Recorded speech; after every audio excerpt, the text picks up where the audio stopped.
कभी न कभी इकरार करेंगे। क्या बोलता है भैया के साली से प्यार करेंगे, कभी न कभी इकरार करेंगे। दिल की बातें हो दिल में दबाया है, आई लगन तो बात चलाएंगे। भैया भाभी को मैटर बताएंगे, आई लगन तो बात चलाएंगे। भैया भाभी को मैटर बताएंगे। का हो ठीक होई, आई लगन तो बात चलाएंगे।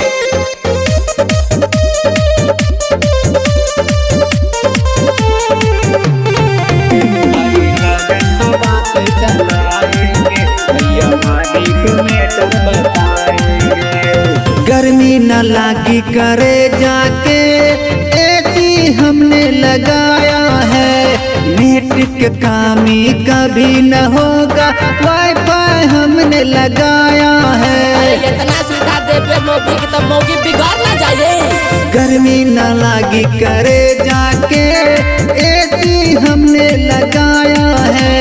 नेट के कभियो कमी न होगा, वाईफाई हमने लगाया है।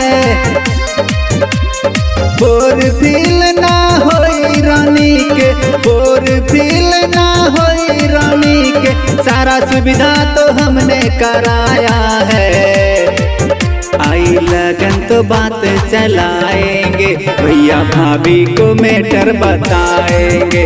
आई लगन तो बात चलाएंगे, भैया भाभी को मैटर बताएंगे। अरे नहीं मानेगा तू रे, अभी करिए लेगा ब्याह। आई लगन तो बात चलाएंगे।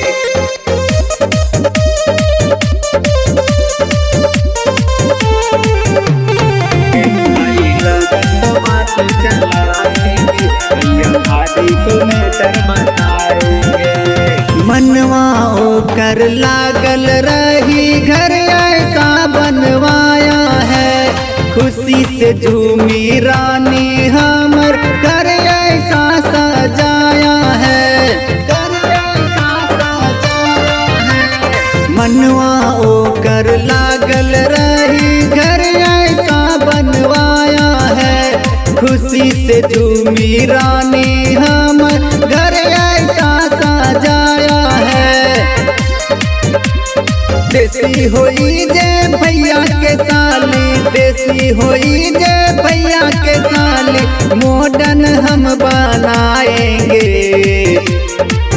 आई लगन तो बात चलाएंगे। भैया भाभी को मैटर बताएंगे, आई लगन तो बात चलाएंगे। भैया भाभी को मैटर बताएंगे।